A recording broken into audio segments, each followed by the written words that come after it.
live? Okay.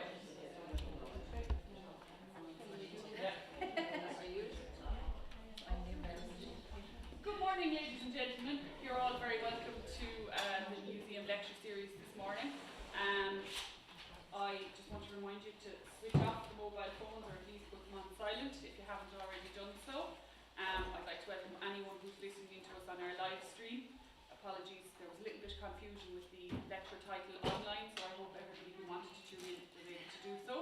I'm going to hand you straight over to Melissa. I don't think she needs any introductions. She has been with us on many occasions before, and I know everybody is always very interested and enlightened by her presentation, so I'll hand it over to Melissa. Thank you. Good morning, everyone. Thank you so much for coming out. I hope you're all as excited about 18th century women's clothing as I am. So I think one of the brilliant things about living in Ireland is the fact that we have such wonderful built architecture, such built heritage. And we've all seen, I'm sure, the remains of the big houses that dot the Irish landscape. So here in the Clonmel area, you've got like Knocklofty and Marlfield House that were owned by the elite, the Protestant ascendancy in the 18th century. And probably, like most of us, I dare say, like me, many of you have wondered about what were their lives like? What was it like to live in that splendour, in one of those huge houses when so many people lived in poverty, and knowing that if we lived back then, we'd be the poor people in the miserable cabin, basically.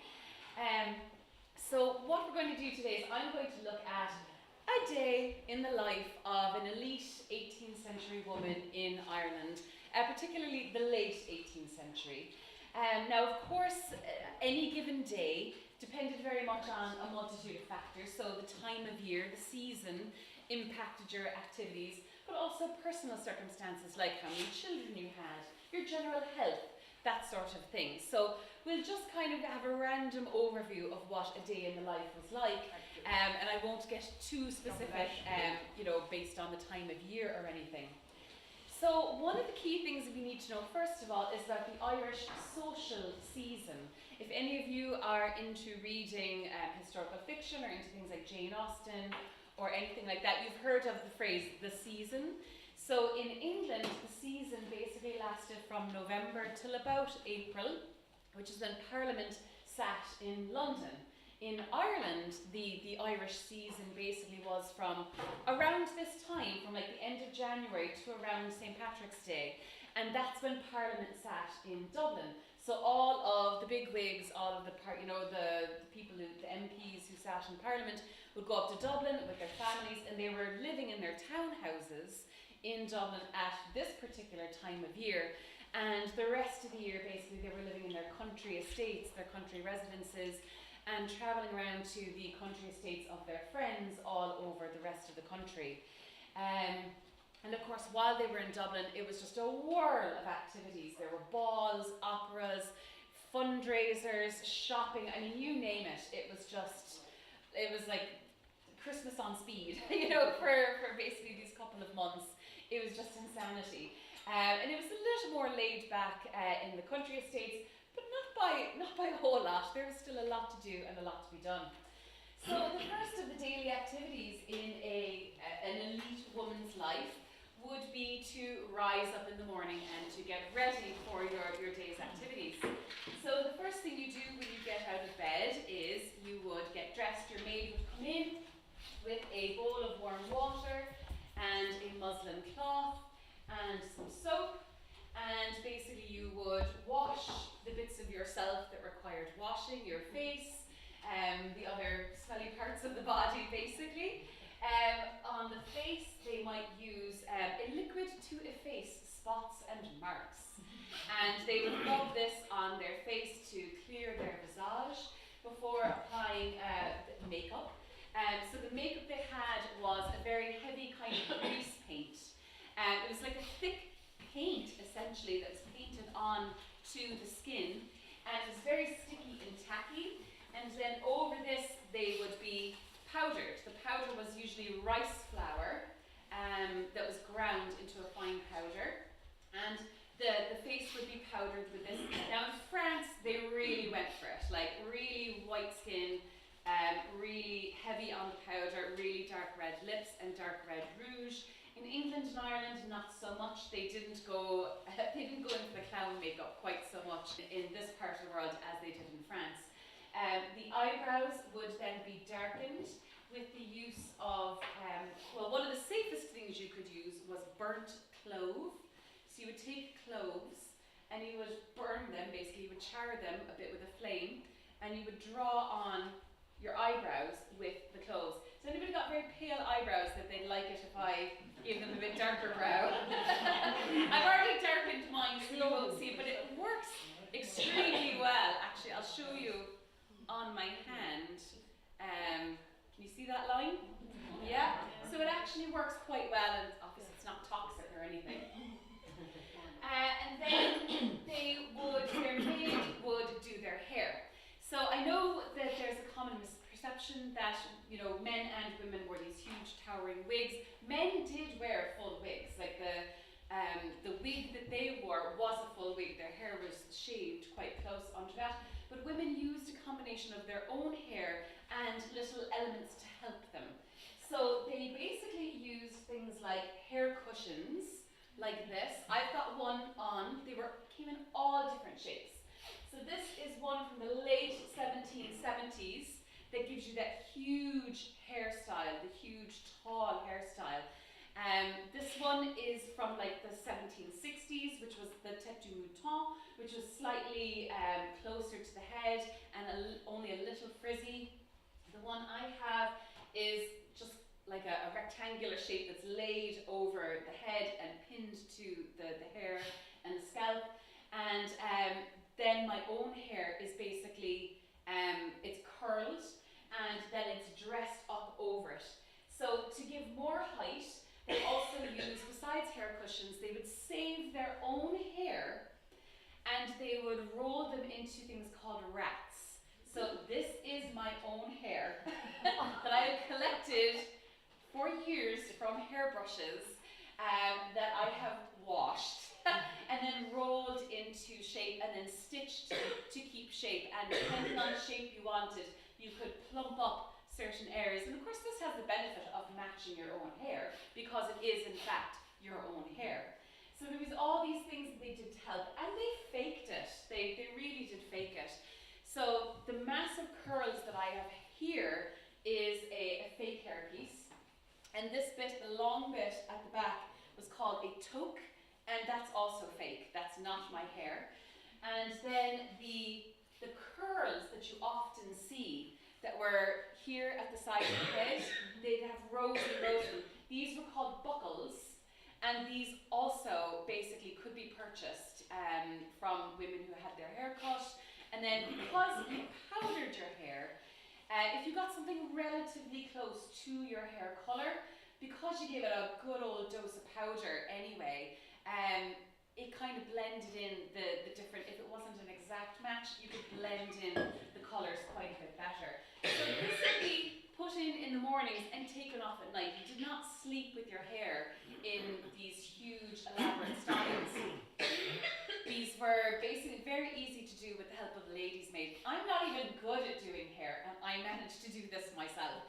So if you were very good at doing hair, you could quite easily put up the styles in no time at all and have your mistress ready for the day. Now, the way that they curled their hair, because they did curl their hair, was they used a combination of kind of a dry shampoo technique, we would call it nowadays, called pomade and powder. So they used a kind of like a hair wax, or well, a pomade, if you know what that is, like a sticky substance, and they would thoroughly coat each strand of the hair with this sticky wax, basically. And it smelled really good because they added scent to it. So this one is scented like lemon. It smells divine. And it's like a kind of a conditioning technique. So they would coat the hair in the pomade, and then they would powder it, and then they would comb it through, basically. And this makes the hair with a comb like this. They didn't really use brushes because the point was to thicken your hair and make it very grippy instead of cleansing and stripping out all the oils. They cleansed it by adding adding more oil to it, essentially. So then they would comb through the hair and then they could curl it. So this curling part was very often done at night. So this medieval looking device is called a papillote iron. So this is what they used to curl the hair. A hairdresser or lady's maid would have more than one of these. They'd have 2 or 3 of these. And this would be heated in a brazier of coals to get it hot. Now you don't automatically apply it to the hair. What you do is you take a test paper. This is papillote, which is the French word for paper, I think. I don't actually speak French. And they would test the iron on the paper. And when it stopped sizzling, then it was just the right temperature to not completely burn the head off of you, but it wasn't too cold either.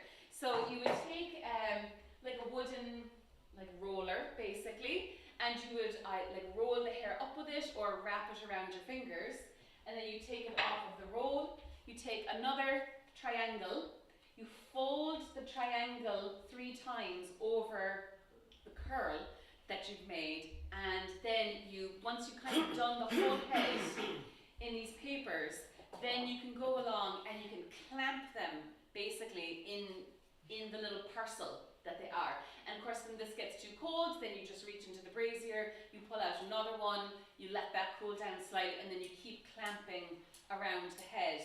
And you could sleep in this quite easily because it's only tiny twists of paper that are holding these curls in place. And then the next morning, it would be very easy to just pull them out, kind of frizz them or back comb them, with your comb, frizz them up, get the volume, and then lay it over the cushions or the rats that you have basically kind of pinned to your head for the volume. And then you can just shape it in all kinds of shapes. So this was basically the morning routine. And while women were having this done to them in the mornings, so the very fashionable crowd got up quite late, right? So they might get up around 9 or 10, and because they stayed up quite late. The less fashionable crowd, they got up a bit earlier. So how many of you have heard of Mary Delaney? Are you familiar with her? She was an 18th century woman. She was English, but she moved to Ireland and married Mr. Delaney, basically, who was the dean of the church. And we know a lot about her life because she wrote a lot of letters back to her sister in England, and she was very good at crafting. She did decoupage and embroidery and shell work, all sorts of things. So she got up quite early. She would get up around 6 o'clock in the morning. This is what she wrote to her sister. So she wasn't the super fashionable set. So if you were kind of more, maybe not so fashionable, you would get up earlier and you would wear a peignoir like this while your maid dressed and powdered and pomaded your hair and did your makeup. And then it's time to really get dressed. So what I'm wearing here, basically, this is called a bed gown or a bed jacket. This was kind of worn in the privacy of your bedchamber, basically. First thing you kind of put on in the morning. Well, not really the first thing. So the first thing you do is you would basically change your shift or your chemise from the day before. So this is the chemise, this linen garment. It goes down to about my knees. Every man, woman and child wore linen next to their skin. Linen basically it's very absorbent, and you can wash it really easy. It takes a washing really well and it dries super fast. Wool, on the other hand, you can wash it, but it takes age to dry. Like in the summer, I've had it take, in the full heat of the sun, I've had it take a week to really get some wool dry. So you didn't wash the wool as much, but the linen you could wash after one wear, and that thing will be dry, literally split. So they would put on a new chemise, then they would have their stays put on over that. The stays are the corsetry layer, but they weren't called corsets at the time. So this is made of a very durable cotton and linen, and the boning in it is made of reeds. So like reeds that you'd see out in the bogs and things. They would cut those, dry them, wax them, and then insert them into the channels. And this provides actually really good support. It's not excessive. Because it is reeds, they will bend and break. So you can't crank on them like when you're lacing them. And what you do is you kind of do this slow lacing. You put on your stays, you start from the top, and basically you work your way down with the lacing, and then you don't go to the full lacing the first time. So you do a little bit at a time, then you go back up to the top, you lace down again, go back up to the top, lace a little bit tighter each time. So it's not this whole thing about, you know, like, oh, she can't breathe, she's being cut in two. It's not that at all, because the reed will snap and break. The very first time I wore this, I laced it too fast, and I heard all the reeds snap in the waistline. I had to unpick the binding, take out the reeds, and put in new ones. So it was not, you know, it was not a good idea to get dressed too fast. And then over that, I'm wearing a petticoat. So this is an under petticoat, and then I also have on silk stockings and shoes that buckle. And they did also wear garters at this time to hold up their stockings, so you could have quite beautifully embroidered ribbons or things that would be tied around just under the knee to hold the stocking in place. So one of the first activities, people didn't actually necessarily have breakfast first thing in the morning. I didn't have, because I'm ravenous first thing in the morning, but it was quite usual for them to actually have 2 or 3 hours of activity before they had breakfast. So one of the activities that was very popular as a first thing in the morning thing to do before breakfast was to take your exercise, basically. And exercise for women at this time was basically in the form of either riding horses, hunting, which was again riding horses, and basically walking around your estate. So we know that Lady Louisa Connolly of Castletown in Kildare, she was quite an avid aficionado of going around her estate. And you didn't do this in your fancy silks and satins or anything like that. What you wore was an ensemble called the redingote. And the redingote was basically very much based on men's fashion. So the first thing that you put on is a habit shirt, which is this garment here. This is to mimic the collared or the ruffled men's shirts of the time, with sleeves that go all the way down to the wrist. Women's chemises did not go all the way down to the wrist, they stopped at the elbow. So these shirts were meant to mimic the men's shirts of the period, because the garment that's going to go on over it was quite masculine. But they didn't want all the bulk at the waist to make their waist look larger, so therefore that's why the habit shirt stops here instead of going all the way down to the waist. So then I'm also going to put on now a bum, basically. So what they did, instead of tight lacing, instead of lacing really tightly, was to add padding to other areas, which of course creates the optical illusion that your waist is smaller if other areas look bigger. So if I put on a big bum, this will make my backside look a lot larger, and as I stand in a silhouette, you go, oh, her waist looks nice and dainty, and you got this big bum, basically. So a lot of it was cushioning and figuring out how to accentuate certain features and make other ones look smaller in comparison, but without like really killing yourself. So over that is going to go another petticoat. This one is obviously covering up the one underneath it. This is made of wool and it ties with linen tapes. And as you can see, it's got the 2 waistbands. So I'm taking the one from the back first and tying that in the front. And then I'm taking the one from the front and I'm tying that in the back. And that's very simply how that goes on. And this form creates basically 2 slits right here, right? So in these slits you can access something I didn't show you, which are pockets. So there's a lot of controversy and discussion nowadays about how women's clothing doesn't have pockets. But back in the 18th century, basically all women wore pockets under their outer clothing, but it was not integral to the garment. It wasn't sewn into the garment.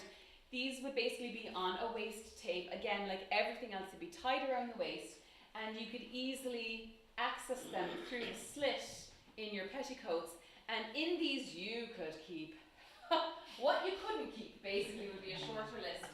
So there would be handkerchiefs, money, you know, all love letters from your paramour, you know, all sorts of things that you would keep in your pockets and that would be on you.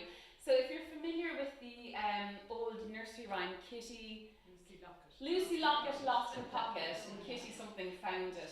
So that's how she lost her pocket.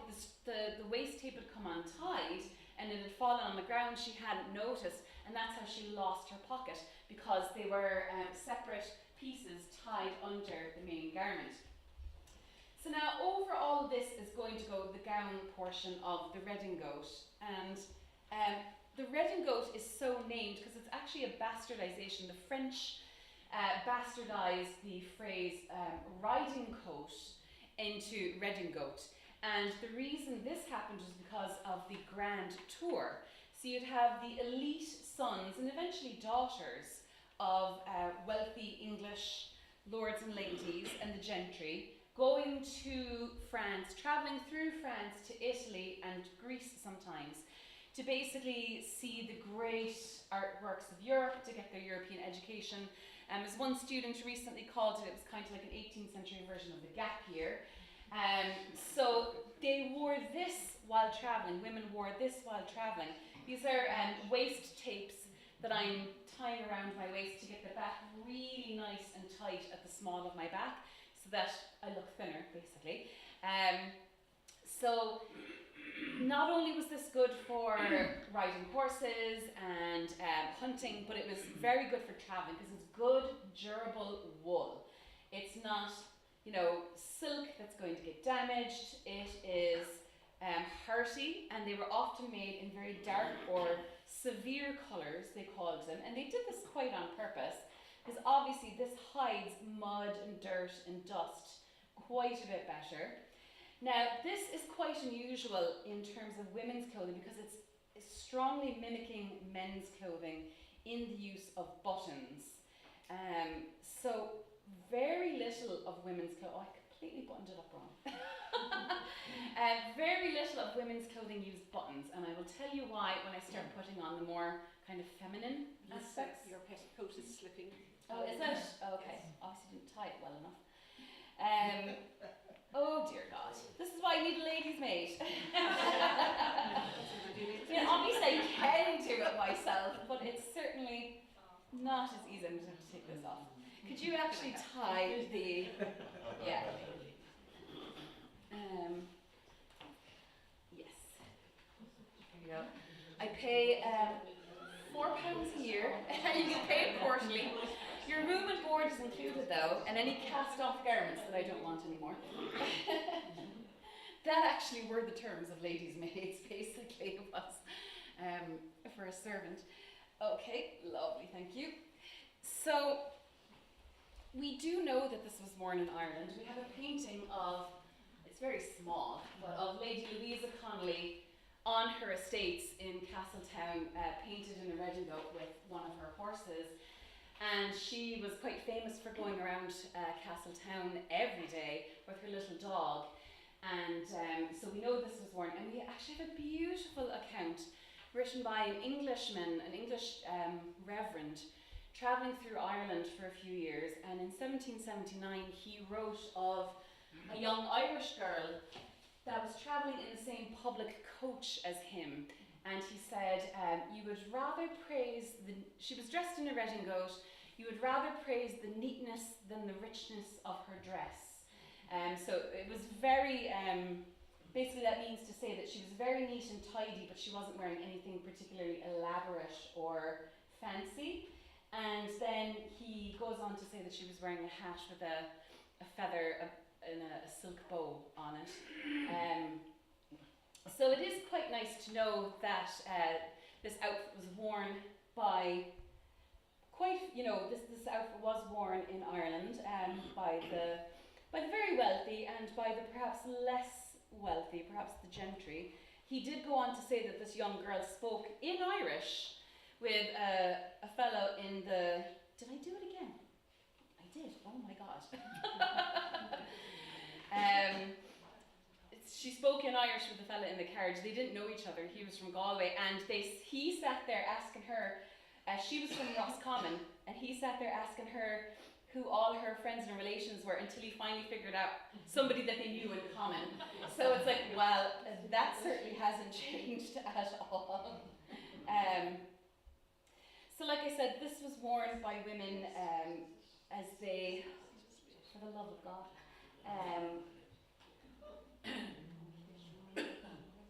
as they went around their estates, as they travelled around Europe. Take it as a friend. Huh? No, I know, right?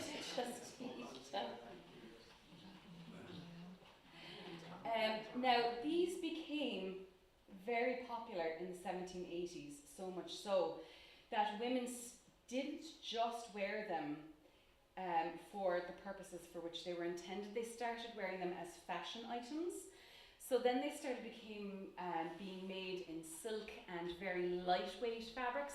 And of course, when they did that, they weren't useful at all for the purpose intended. And then they kind of became something that women would wear like as they walked around cities showing off. And a lot of people had a lot of opinions about this. They said, you know, they were wearing them to church, and this isn't something you should wear to church. And one woman in 1782 even wore it to a ball, which would be like wearing a tracksuit to like an awards ceremony. And, you know, they said, oh, the undress is very, people are all very much dishabillé, you know, the state of undress is something else. Because what this type of clothing is, clothing was broken down into two distinct categories. You had undress, which this was one of the subcategories of undress. Basically, this was active wear. And then you had full dress. So I'll describe full dress when I put it on at the end of the talk, but for undress, basically this was anything that wasn't for the most formal of occasions. So then I'm going to complete the ensemble with a large hat, the bigger the better, and pin that into place into the hair, and I would be ready to go for a walk, and to go hunting or riding the horse, or indeed shopping. So, what's that? If you weren't exhausted After 3 attempts to get the points right. So basically, because it had buttons and couldn't really be adjusted, this was very much styled on men's clothing. You can see it is quite masculine in its appearance. It's quite militaristic with the buttons, the double-breasted feature of it. And this, of course, caused people a lot of consternation. They said, oh, women are exercising too much. This is causing them to lose pregnancies, all this sort of thing. So people always had opinions about what women wore, basically, is what it boils down to. Now, once you finish your exercise, you could go back to the house and then you would have breakfast. You could eat breakfast in this. This would not be terribly uncouth.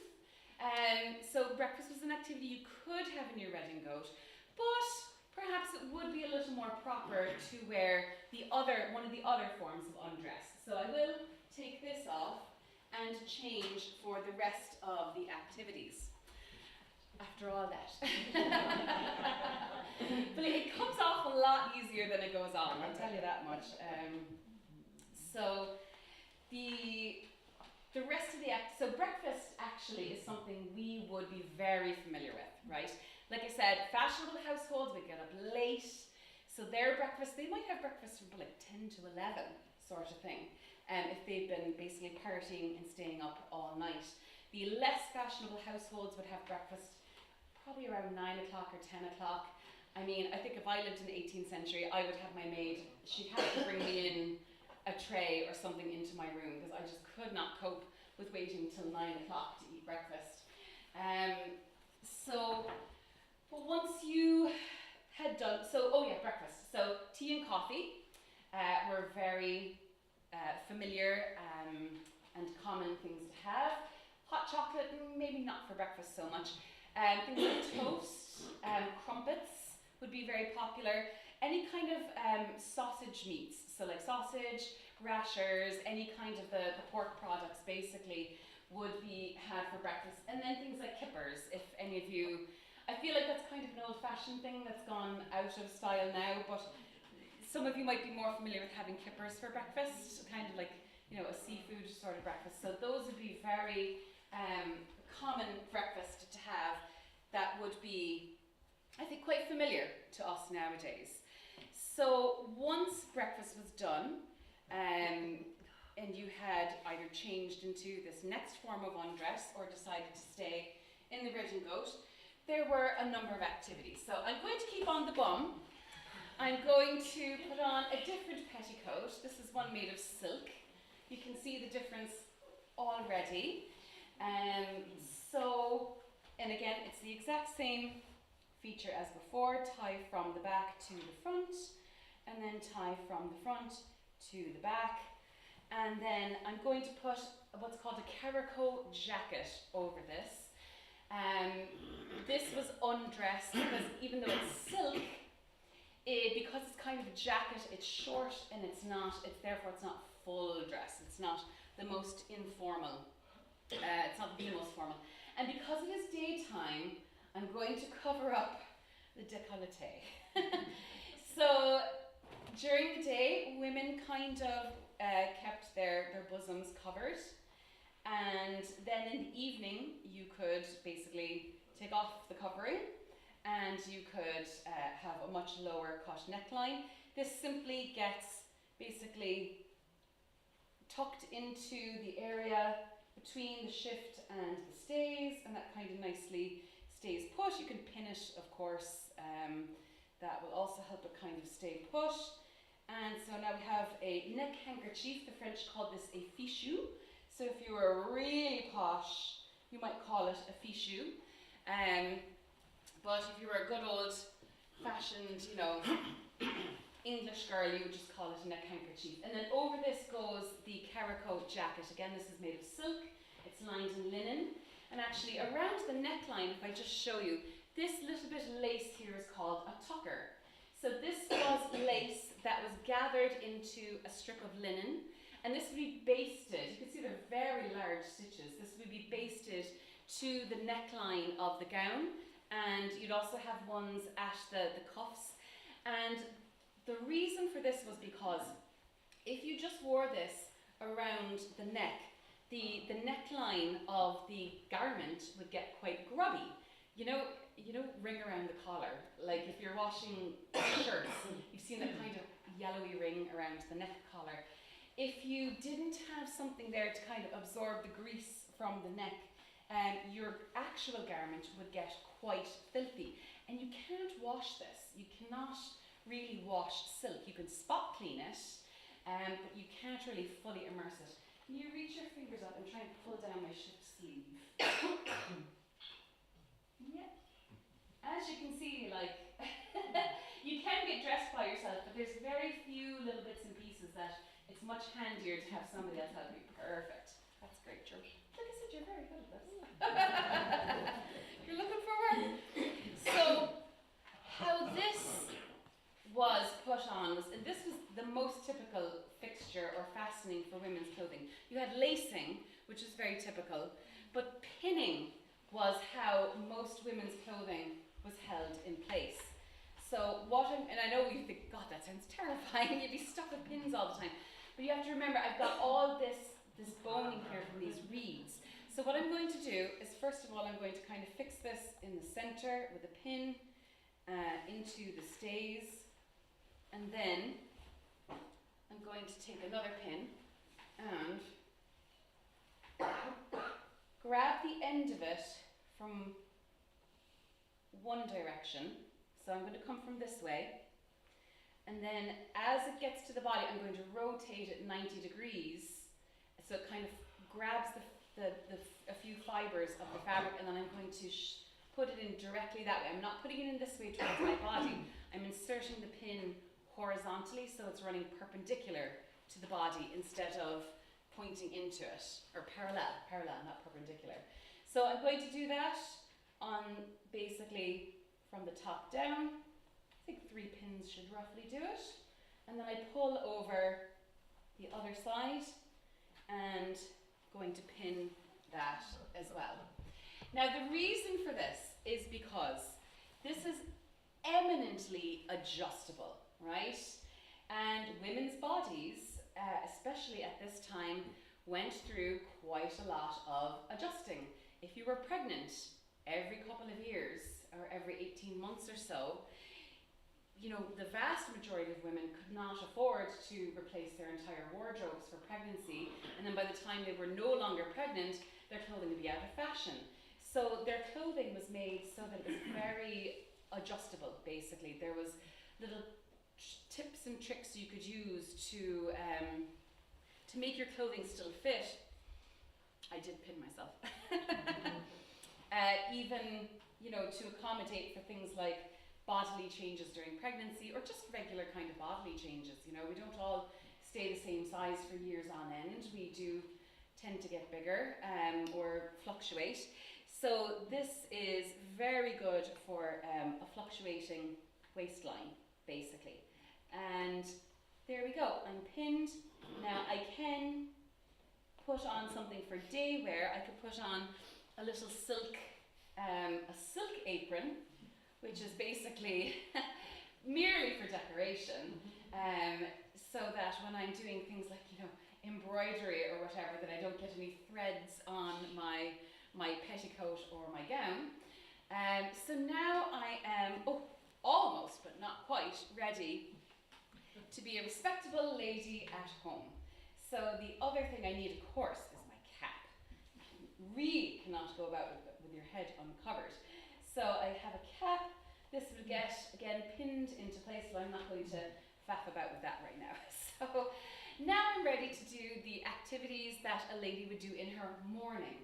Now the morning is a bit of a misnomer, because morning actually lasted from the time you woke up until dinner time. So whenever you had dinner, if you woke up at 10 o'clock and didn't have dinner till 6, that whole time was your morning, and there were morning activities. So some of the most famous morning activities were, of course, letter writing, which is how we know so much about this period, because of the volume of letters that have survived from women like Mary Delaney, Emily Fitzgerald, Louisa Connolly, and Betsy Sheridan, who was the sister of the playwright Richard Sheridan.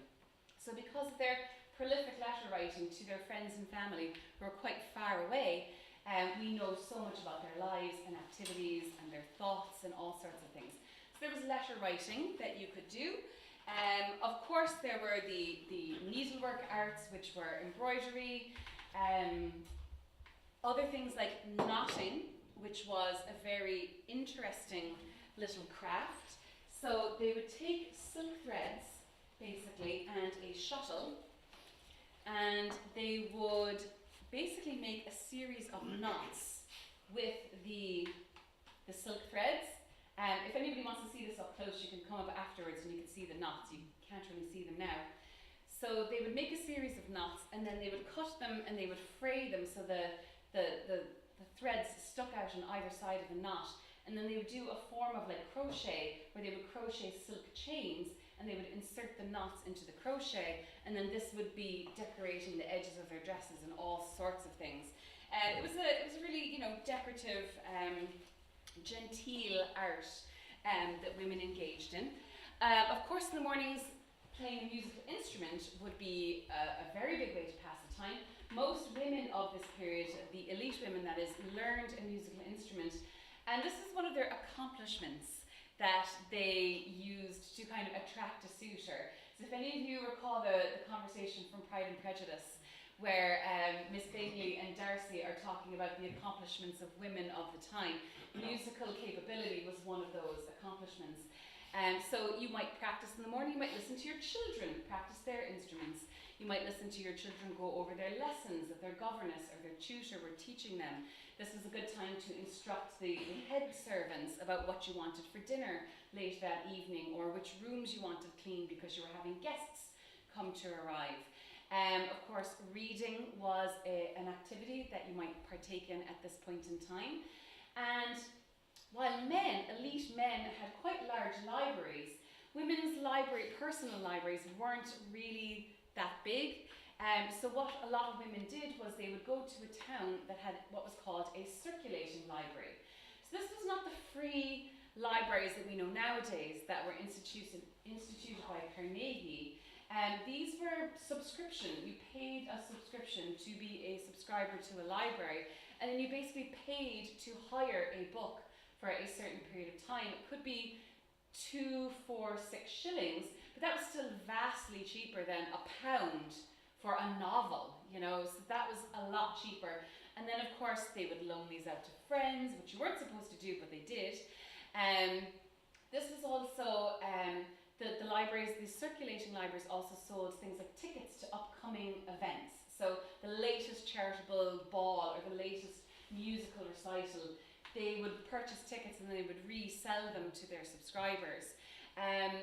Cork and Dublin had circulating libraries in the 18th century. Clonmel had 2 of them by the 1820s, so not at this time, but that would still be, you know, they would maybe send away to Limerick or to Cork or to Dublin for books that they wanted to get a hold of. And then of course communal reading was actually how most people read at this time. Reading to yourself quietly was not really a thing.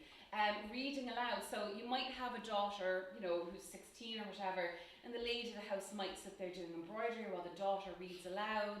And you know, another visitor that you have staying with you, she might do some shell work or she might write a letter, that sort of thing. So kind of several simultaneous activities were sometimes happening at any one time in a woman's private sitting room with her friends and female relatives. Some women chose to do their crafts first thing in the morning before breakfast, while others chose to take their exercise. So we can't really say that like, oh, well, from 11 to 12 is embroidery time. It was very much dependent on the individual and how they liked to order the rhythm of their day, basically, based on their circumstances. Lunch wasn't really a thing that happened. You might have a light snack. They didn't even have a word for it. So Jane Austen, for instance, called it noonshine. She would have a little snack around noon because she was one of the people who got up early. Some people called it nuncheon. It was just not really an established meal of the day. Because of course if you had gotten up late and you'd finished breakfast by 9 o'clock, you may not be ravenously hungry by 12, you may just a little bit of something to get you through would be all that you would need. Now at this time, of course, other activities you could take would be to go shopping. So Clonmel would have been a pretty big, you know, commercial town at the time for the outlying area. It's certainly closer than Limerick or Cork. So if you needed things like ribbons or what have you, getting your carriage, you know, Lady Donoughmore going from Knocklofty House into Clonmel was only about 5 or 7 miles away. You know, she could go shopping in Clonmel. That would be an easy activity for her to do of a morning. And what she might bring with her in her pocket would be what's called a pocket book. So I know Americans use the word pocketbook to mean like a wallet or like a change purse, but a pocketbook at the time literally was a small book that you kept in one of those pockets. And while it had information in it about the latest fashions, you bought this at the start of the year. So actually the latest fashions were the latest fashion for the year that just happened. So you had the latest hairstyles in it. Of course, this is all in black and white. Then you had the latest fashion, but like I said, it was for the year before. You did have the dates of the birthdays of the royal family. You had a table of mileage from Dublin to, you know, whatever town. You had a table of the movable feasts for the year, and also things like postal rates from one town to another. But most of the book was essentially a blank account book. So in this it had months, it had charts basically, blank charts. So 7 days for the days of the week, you had the months, you had money in, money out, like a statement for memorandum and remark, so you could write down what you spent it on. And this was imperative for women to keep track of their finances, because married women, before they were married, their families hammered out in a marriage contract something called pin money. Have you heard that phrase before? Yes, okay. So pin money in this period, pin money. So it was ostensibly to buy things like pins that you use in your clothing with. But really, it was for the woman to spend on whatever she wanted. So if that was clothing, if that was ribbons, she could gamble it all away. It could be for her subscription to the circulating library. She could use it for charity, to pay for tickets to a ball, whatever.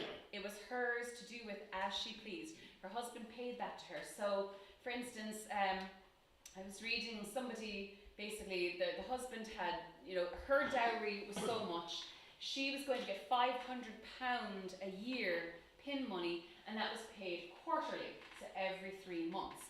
So that's why it really was imperative that you kept track of how much you spent, where you spent it, and how much you had left, because you had to make that money last for 3 months. This was not to go on housekeeping, this wasn't to go for anything for the children, but this was solely for a woman to do with as she pleased, to dress herself. And this is why, eloping was so looked down upon, and women who eloped were considered to be incredibly stupid and short-sighted, because without this marriage contract writing this down, and if you eloped, there was no marriage contract, you were completely at the mercy of your husband for the rest of your life, for whatever money he decided to give you whenever. And so this is why it was important to get it all written down, get it in black and white, and basically make sure that you got your money, you got your money situation sorted. So the other main thing that you did in the mornings before dinner were morning calls, which again, like I said, are a bit of a misnomer because this is any time before dinner. So the less fashionable women would have one day of the afternoon, we would call it, where they were officially at home. This means they were at home to receive visitors, and they would have a steady stream of visitors coming in. And you could guarantee you would find your friend at home on this particular afternoon. And their hours were set. So like if you said, so my at home is from 1 to 3 on Tuesday afternoons, you're going to be at home, you're going to be there to receive visitors. And I like to imagine, I have no proof of this, but I like to imagine that some two rivals set up at homes that are on the same afternoon to try and see if they can divide their friends from the other lady. I love the drama of it all. But then the other days of the week, you would know your friend's day of the week for their at home, and you would go visit them. And we have a brilliant example written by Mary Delaney in 1752, where she was writing to her sister and she said, "Last Thursday we paid 14 morning calls, and I expect to do the same today." Now these visits were very short, they only lasted about 15 minutes. So if you were there and a new gaggle of ladies came in, it was kind of on you to say hello or wrap it up and then get yourself out of there and go on to the next one. This is why ladies didn't remove their hats or their caps, because it was really such a quick in and out kind of thing. And how you organise this, or how they navigated this, was through the use of visiting cards. Now, the etiquette for this was not firmly established. They were very new. They'd come out of France sometime in the middle of the 18th century. Of course, then, as they did, made their way to the rest of Europe. And so these are actual copies of real visiting cards from Irish nobility. So this one was from Lady Charlotte Fitzgerald, I think one of the children of the Duke of Leinster. And the men's cards generally tended to be smaller than the women's cards, because they would fit them in a little silver case in their jacket pocket. The women, of course, had those really large pockets, and they would also carry things like these little letter wallets that they would hold their letters in. They might take a letter to a friend's house and read it aloud if they had mutual acquaintances, and says, "Oh, well, I heard from Mary the other day. Here, I'll read you the letter she wrote me." They would have their visiting cards in them. So when you arrived in an area, so right now, let's say for instance, all the Irish nobility were up in Dublin for the Parliament. When they got to their townhouses, they would go out in their carriages with a servant, and they'd have the servant go leave the card at the door of the house. They were not there to call on their friend that day. It was just to let them know they were back in town. And then the onus then was on the person who received the card as soon as possible, like hopefully the next day, to basically pay a call, or if you wrote your at-home day and hours on the card, then they knew, okay, right, her day is Wednesday, today's Monday, I have to go over there Wednesday and pay a call. You were supposed to leave one for every member of the family that you wish to call on. So one for the husband, one for the wife, one for the eldest daughter who was out in society, but not for the younger daughters who weren't out yet. Like I said, the etiquette wasn't set yet. This became really codified in the Victorian period, but they were kind of figuring their way out with this now. And of course, when you had people coming to the illustrious Viscount Galway or Lady Charlotte Fitzgerald, you would have a silver salver in the foyer of either your townhouse or your country estate. And this actually is an antique 18th century card salver. The most illustrious cards would be left on the salver so that anybody else coming to, ooh, Viscount Galway came to pay a visit, right? So there was a lot of showing off. So that was how they navigated basically paying these elaborate rounds of visits. And then of course if you met somebody, if you were introduced to somebody at a ball that you didn't know, the onus was on the man to go pay a visit to the young lady the next day. And they must have spent a fortune on getting these calling cards printed up, because they would go to a printer and have them printed up, and then of course, like I said, carry them around in silver cases and all sorts, anything to spend the money basically. So once you had completed your daily activities, your morning activities, shall we say, if you were not so fashionable, dinner was kind of between 3 and 4. That was very middle class though, and very merchant class to eat dinner at that time. The more fashionable, of course, ate later, 5 or 6, or even 7 or 8 if you were just like insanely fashionable. Dinner was when you put on full dress. So full dress is the most formal type of dress. This was worn for dinner, especially if you were going to somebody else's house. Like say if you were going to Parton to the Duke and Duchess, waiting on the Viceroy to, not everybody was that fashionable basically. So I'm going to take off the caraco jacket and this petticoat, and I'm even going to change my bum. So it's not a free to hear every day. I'm going to put on a different type of padding, one that's slightly older actually, and the full dress was very stylized. It was kind of an archaic. Fashion. So these are called pocket hoops, or in French they're known as paniers, which if anybody speaks French, you know that's the word for basket.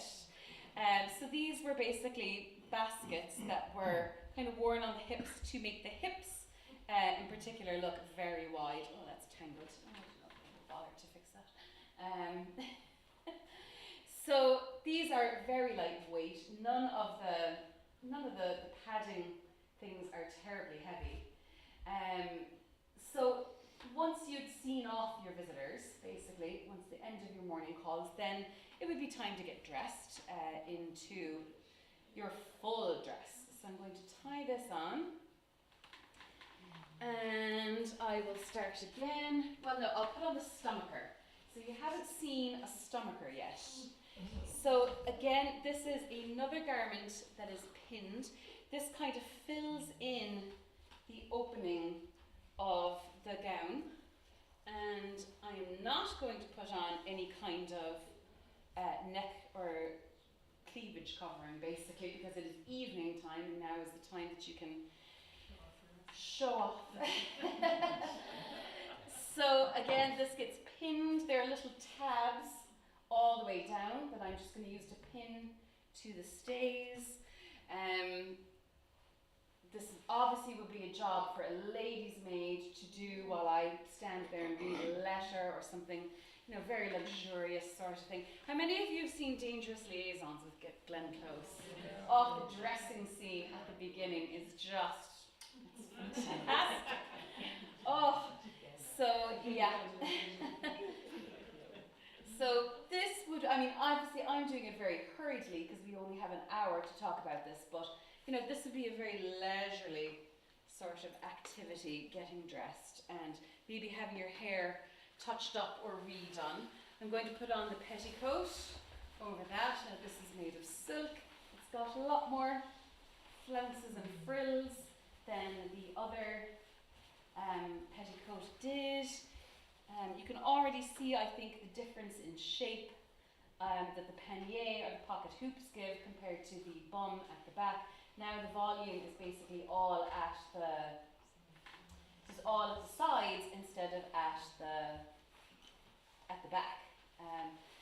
And actually, this style of gown, the robe à la française, was really kind of going out of fashion by the 1780s. It had hung on for 80 years, which is really astonishing in terms of fashion longevity. But now by the 1780s, it's finally starting to be edged out by more kind of informal styles.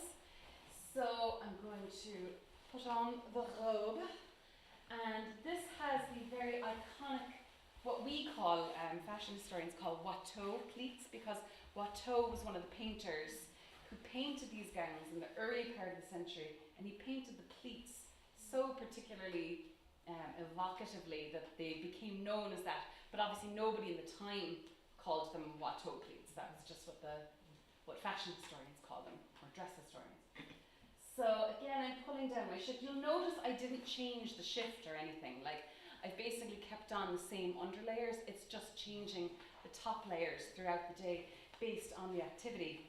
And then these robings are going to be pulled over to kind of cover in that gap, or cover in the bit not covered by the stomacher. And again, I'm going to pin through them into the stays and affix them into place. And then finally, once that is all done, I'm not going to do it very well, so it probably will come undone while I'm talking, but I will change my shoes also into kind of more pumps, which are a bit more decorative and embroidered rather than my leather shoes, although they do have very nice buckles. So I'll put on these mules basically, and this would be the ensemble that would be full dress. And of course, I would probably put on some diamonds. We know that Emily, Duchess of Leinster, reputedly wore diamonds and had a string quartet playing throughout dinner every single night, as Mary Delaney wrote to her sister. But Mary herself wrote also one time, well, we didn't have any visitors coming to stay, and we didn't feel like getting dressed, so we just had dinner in undress, basically, saying that, you know, she didn't feel like changing for dinner. But she was not terribly fashionable at all. She really liked her crafting and her much more quieter pursuits rather than the, well, obviously her husband also wasn't as politically as important as the Duke of Leinster, who was the premier nobleman in Ireland. And then I'm going to put on a very lovely poof, basically, to put on the head. I think we need a pin for this. So this would get pinned to the mountain of hair that I have, and now I can say with a bit more jewellery that my ensemble is complete. Right, so of course I told you it was going to come undone. I said it. So this would be ready for dinner. Now dinner generally speaking was of 2 courses, but there was as many as like 15 to 20 dishes, different dishes in each course. Now you weren't expected to eat all of everything. You could take a little bit of this, a little bit of that, and it lasted for hours. Like, people sat down and they ate for hours. They ate and talked, and the servants brought food in, all sorts of things.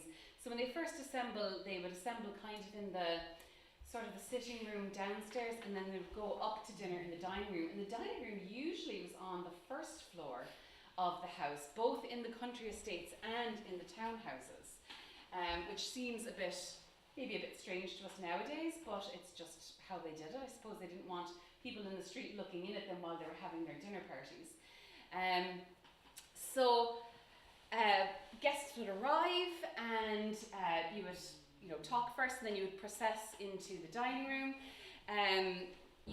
By this time you had forks, which had come about in the 17th century, so that's a nice new development. And glasses generally were not kept on the table. So you would have a sideboard, and your stewards, or your servants, basically, your male servants, would stand there, and after they had brought the food out, they would leave the food on the table, and you would help serve. Either the servants could serve you, or the guests would help serve each other. But the glasses were kept on a sideboard over with the wine, and like a very fancy bucket, basically, for cleaning them. So whenever you wanted something to drink, you would motion for a servant. He would come over, what would you like? Oh, I want some white wine, or I want some sherry, or whatever it was you wanted. He would go, pour you your glass, come by, you would drink it, and he would basically stand behind you, waiting for you to drink it, and then he would take the glass back over, wash it in the little bucket, but like a fancy silver one, and then, if you wanted more, you could, whenever you wanted another drink, he would come bring you some. So, I don't think I would like that. But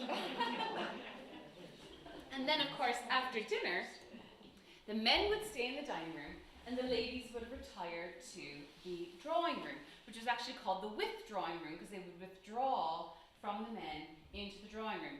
And so the separation of the sexes kind of led to two different activities. So the men would stay there drinking, smoking, talking politics. You weren't supposed to talk politics at dinner. And this was also the time for the parties to relieve themselves. So how this happened, I'm sure some of you must be interested, is in a piece of furniture there would be essentially a chamber pot. And the worst thing in the world was to interrupt the flow of conversation. So to leave the room to go ease nature would, it was just, you shouldn't do that. You should not interrupt the flow of conversation at all. So you know how the windows were often recessed or pushed out? So that provided a bit of privacy, and they had huge curtains usually. So you could again ask a servant, well, can you get me the chamber pot? And then they would go kind of stand in the window, like behind the curtain, and they would make a wee into the chamber pot. As the ladies went to the withdrawing room, now we don't have much evidence of this, but they probably did something similar. You'd probably have a bordelu, which was the French name for a lady's chamber pot, because it was shaped differently. And again, in the withdrawing room, when it was all women, you just kind of hitch up your skirts basically and hold it under your skirts and make a wee into it, because there was no such thing as knickers, right? So it was actually very easy to make a wee because it was all open and free under there. And once that was done, then the activities of after dinner could take place. So again, it would be very popular, very common indeed, for a woman to bring with her something called a work bag, which was a little bag that she had with her embroidery in it, or her knotting, or her crafting skills, because you could be there for hours, and if you were very much into your crafting and you needed something to do with your hands to kind of pass the time away, this is a very good thing to do. This was also the time the children were brought in to maybe recite a poem they had learned, or to sing a song, to play something on the musical instrument they were learning, that sort of thing. So this was the time the children were brought in to kind of be shown off to the visitors, sort of thing. Of course, the women talked and gossiped. They might read books, all sorts of things. So the men would have their cigars and drinking time anywhere from 45 minutes to 2 hours, depending on how much they felt like drinking and smoking and talking politics. So once they rejoined the ladies, then what you had was the woman of the house would call a servant to bring in tea. So the tea was very elaborate indeed. And I might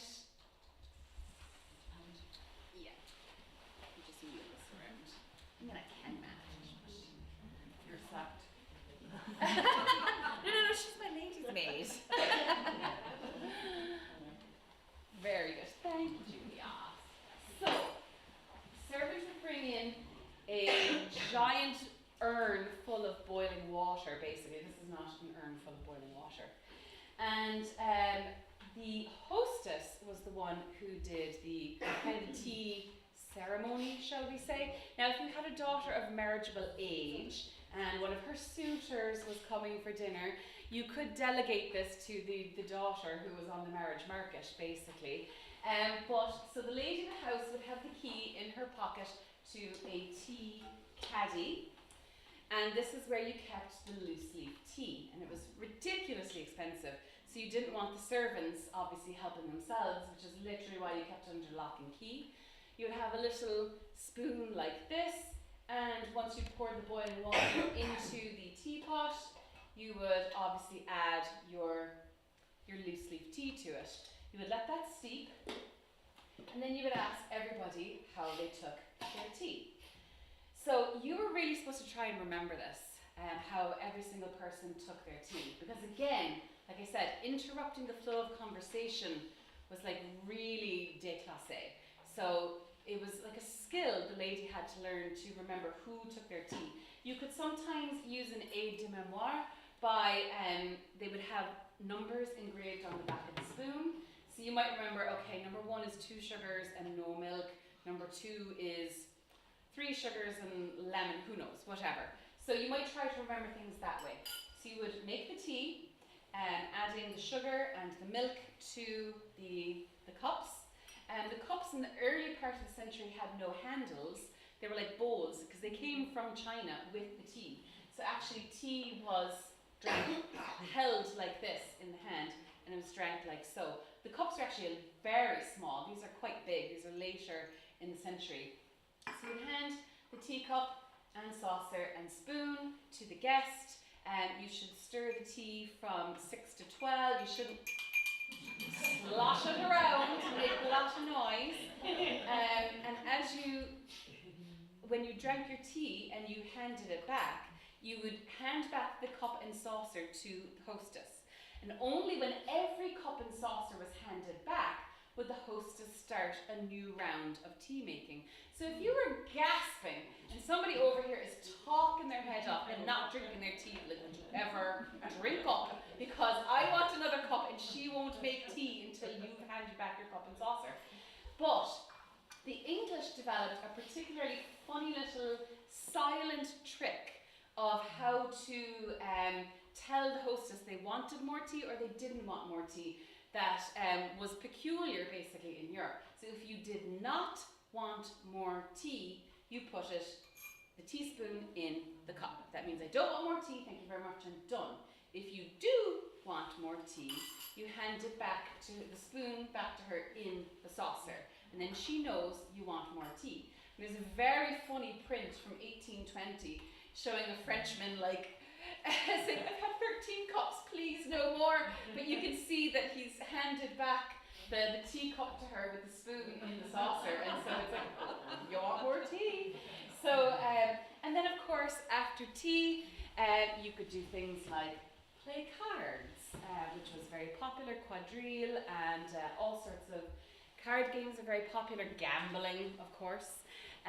This was also the time to push back the furniture and dance, or again have a musical recital either from the lady of the house and her daughters, or perhaps from professional performers that you had hired for the evening. And then, so the less fashionable might go to bed around 10 or 11, and the wealthy, of course, could like really live it up till midnight, 1, 2 in the morning, and then to do it all the next day. So thank you very much. That is the end of the presentation.